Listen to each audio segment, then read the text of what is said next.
अस्सलामुअलैकुम। अब हम बात करने लगे मेटाबॉलिक डिसऑर्डर्स या उसका दूसरा नाम है एक्वायर्ड डिजीजेस ऑफ बोन की। कंजेनाइटल हम पिछली वीडियो में कर चुके हैं। इसमें हम 5 डिजीजेस पढ़ेंगे: osteopenia and osteoporosis, Paget disease, rickets and osteomalacia, hyperparathyroidism, renal osteodystrophy. सबसे पहले बात करेंगे osteopenia and osteoporosis. Osteopenia refer करता है to decrease in bone mass, जबकि ऑस्टियोपोरोसिस भी डिक्रीज इन बोन मास है, बट इट इज सिवियर कि एज अ रिजल्ट हमारे पास यहाँ पे फ्रैक्चर्स का रिस्क बढ़ जाएगा। इसमें बोन मास कम हो रहा है मगर इतना ज़्यादा कम नहीं हो रहा पीनिया में कि हमारे पास फ्रैक्चर्स होना शुरू हो जाए, मगर ऑस्टियोपोरोसिस में बोन इतनी पोरस हो जाती है कि फ्रैक्चर्स होते हैं। अब रेडियोग्राफिकली जब हम देखते हैं तो ऑस्टियोपीनिया और ऑस्टियोपोरोसिस में डिफरेंशिएट कैसे करेंगे कि ऑस्टियोपीनिया में जो बोन मास है उसमें 1.25 स्टैंडर्ड डेविएशन आ रही होती है, जबकि जो ऑस्टियोपोरोसिस होती है उसमें 2.5 स्टैंडर्ड डेविएशन आ रही होगी। तो 1 और 2 में ये तो फर्क आ जाएगा ना कि 1 मतलब लेस है तो ऑस्टियोपीनिया, और 2.5 यानी बहुत ज़्यादा बोन मास कम हो रहा है तो that will come in the osteoporosis. फिर उसके बाद बात करते हैं अब इसकी पैथोजेनेसिस की। तो इसमें यह है कि हमारे पास पीक बोन मास वो कैसे अचीव्ड होता है, इन द एडल्टहुड होता है due to following factors: hereditary factors, muscle strength, hormonal status, physiological activity और डाइट। ये 5 चीज़ें ऐसी हैं जो कि हमारे पास बोन मास की बिल्कुल जो पीक लेवल होता है ना, जो एडल्टहुड में होता है, वो बना रही होती है।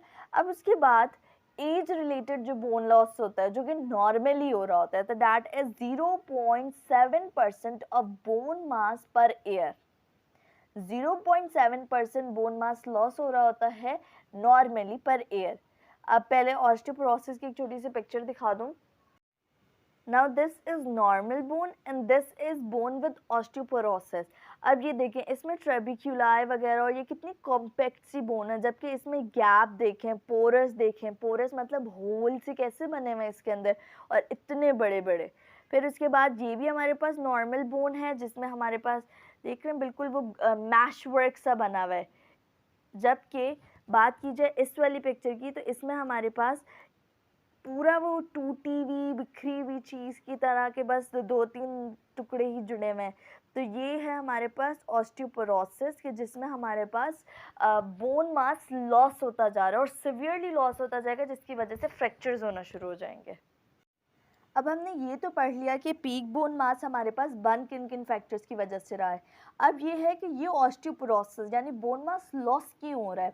सबसे पहले एज रिलेटेड चेंजेस, जिसमें ये होता है कि जो ऑस्टियोब्लास्ट होते हैं जो कि बोन मैट्रिक्स बनाने वाले सेल्स होते हैं, ये जब ओल्डर इंडिविजुअल होते हैं, एजड लोग होते हैं, उनमें कम प्रोलिफरेट होते हैं। इनकी बायोसिंथेसिस यानी बोन मैट्रिक्स बनाने की जो एबिलिटी होती है वो भी कम हो जाती है, क्योंकि एज बढ़ने के साथ साथ ग्रोथ फैक्टर कम हो रहा है ना, तो ग्रोथ फैक्टर प्रोड्यूस नहीं होगा, ऑस्टियोब्लास्ट को स्टिमुलेंट्स नहीं मिलेंगे, वो उतनी अच्छे से काम नहीं कर पाएगा।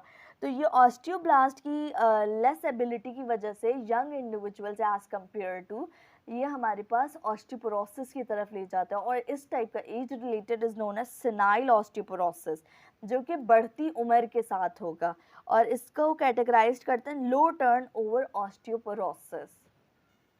अब नेक्स्ट पॉइंट है कि फिजिकल एक्टिविटी कम। बेसिकली ये जो मसल्स कॉन्ट्रैक्शन होती है ना, यही स्केलेटल की मोबिलिटी, स्केलेटल की स्ट्रेंथिंग के लिए रिस्पॉन्सिबल होती है। अब फिजिकल एक्टिविटी कम हो गई, उसकी वजह से हमारे पास जो एजिंग होगी वो कंट्रीब्यूट हो जाएगी, और वो एजिंग की वजह से ये again come into the senile osteoporosis category.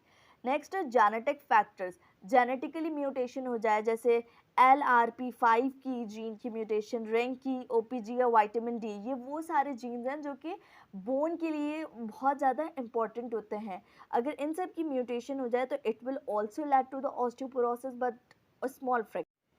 अब नेक्स्ट है हमारे पास कैल्शियम न्यूट्रिशनल स्टेटस। ये मोस्ट कॉमनली गर्ल्स में पाया जाता है, भले वो यंग हो या ओल्ड हो। उनमें क्या होता है कि वो डाइट्री कैल्शियम इंटेक बहुत कम कर रही होती हैं, उसकी वजह से कैल्शियम कम हो जाएगा बॉडी में, और जो बोन मैट्रिक्स का मिनरलाइज्ड कंपोनेंट है वो रिड्यूस्ड हो जाएगा। अब इसमें कंट्रीब्यूट करते हैं भले कैल्शियम कम हो, पैराथायरॉयड हार्मोन ज़्यादा हो रहा हो क्योंकि वो रिजॉर्प्शन प्रोसेस करवा रहा होता है, या विटामिन डी की कमी हो। ये तीनों चीज़ें जो होती हैं ये सेनाइल ऑस्टियोपोरोसिस को डेवलप करने में रोल प्ले कर रही होती हैं। नेक्स्ट है अब हमारे पास hormonal influence, the most important one. इसमें यह है कि मेनोपॉज के बाद जो रिडक्शन इन बोन मास होती है ना वो बढ़ जाती है। जब फीमेल 45 टू 50 वाली जो रेंज है उसको क्रॉस कर जाती है और मेनोपॉज हो जाता है, तो उसकी जो नॉर्मली बोन मास था उसकी रिडक्शन कितनी थी, 0.7%। इनमें देखें कि इन मेनोपॉज वुमेन में 2% of the cortical bone and 9% of the medullary bone, कितना एक्सट्रीमली बढ़ गया है। और 40% of the post menopausal women's जो होती हैं ये ऑस्टियोपोरोसिस को डेवलप करती हैं।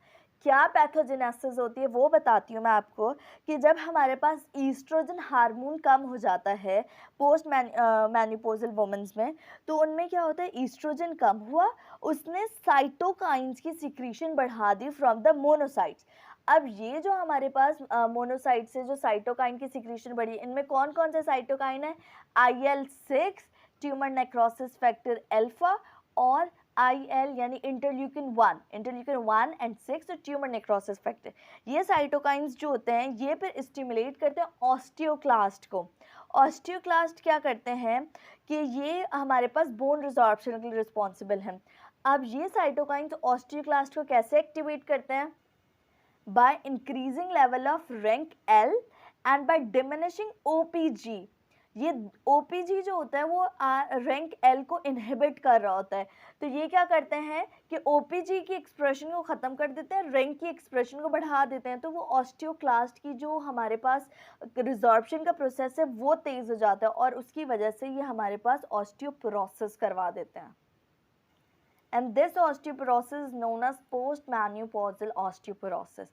तो अभी हमने दो तरह के ऑस्टियोपोरोसिस पढ़ लिए, post menopausal osteoporosis and senile osteoporosis. जो पोस्ट मेनोपॉजल है उसमें उसकी कॉजेज क्या है, सीरम एस्ट्रोजन कम हुआ, साइटोकाइंस इंटरल्यूकिन 1, इंटरल्यूकिन 6 और ट्यूमर नेक्रोसिस फैक्टर्स, ये 3 साइटोकाइंस इंक्रीज हुए, जिनकी वजह से रैंक और रैंक L लाइगेंड ये दोनों इंक्रीज हुए और इन्होंने क्या किया, ऑस्टियोक्लास्टिक एक्टिविटी को इंक्रीज कर दिया। जबकि सेनाइल ऑस्टियोपोरोसिस में ऑस्टियोप्रोजेनेटर सेल्स ड्यू टू एज, ये सेल्स की जो प्रोलिफरेशन थी वो कम हुई, ऑस्टियोब्लास्ट की सिंथेटिक एबिलिटी कम हुई, बोन मैट्रिक्स को कम बनाएंगे, ग्रोथ फैक्टर कम बना, मैट्रिक्स कम बनी, और रिड्यूस्ड फिजिकल एक्टिविटी। अब बात करते हैं इनकी मॉर्फोलॉजी की। पोस्ट मेनोपॉजल की अलग होती है, सेनाइल की अलग होती है। पोस्ट मेनोपॉजल की बात करें तो ये ज़्यादातर अफेक्ट कर रही थी उन बोन्स की जिनका सरफेस एरिया ज़्यादा होता है, जैसे cancellous part of the vertebral bodies, इस रीजन को ये सबसे ज़्यादा अफेक्ट करती है।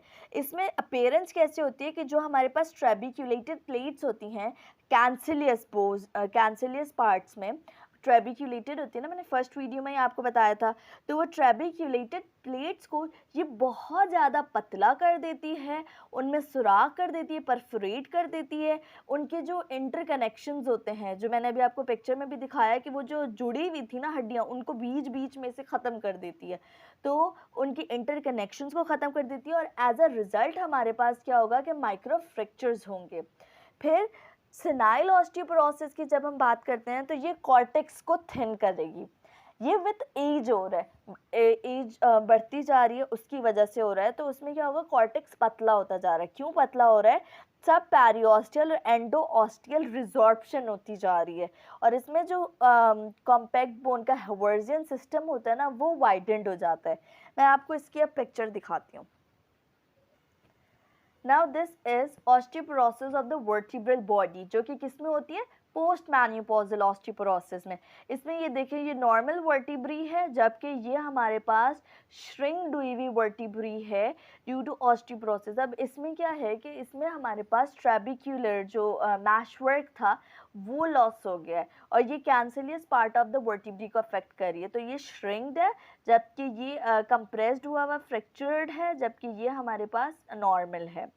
नेक्स्ट आ जाओ, ये एक हिस्टोलॉजिकल डायग्राम है जिसमें बॉटम पे हमारे पास मिल रहा है trabecular cancellous part of the bone, जबकि जो ऊपर है ये हमारे पास cortical part of the bone है। अब दोनों को देखा जा सकता है, cortical part of the bone बहुत ही ज़्यादा कॉम्प्लेक्स्ड होता है और ट्रेबिक्यूलर में भी ट्रेबिक्यूलाई होते हैं। अब दोनों में हमारे पास देख सकते हैं कि कितना थिनिंग आई हुई है, बहुत ज़्यादा पतला सा हुआ हुआ है कि उसमें जो मैश वर्क है वो लॉस्ट हुआ हुआ है। तो this is histological and this is the vertebrae diagram. ना मॉर्फोलॉजी के बाद नेक्स्ट बात करेंगे क्लिनिकल कोर्स की, कि इसमें क्या होगा कि क्लिनिकल मैनिफेस्टेशन डिपेंड करती है कि कौन सी बोन इन्वॉल्व है। लाइक जैसे कि वर्टिब्रीज हम बहुत ज़्यादा इन्वॉल्व कर रहे हैं, तो उसमें क्या होगा कि ये थोरैसिक और लंबर रीजन की वर्टिब्रीज को बहुत ज़्यादा अफेक्ट करती हैं। एज अ रिजल्ट बहुत ज़्यादा पेन होगा पेशेंट को। कोई भी हड्डी में दर्द होता है तो सबसे पहले जो कंप्लेन होती है वो दर्द ही होती है।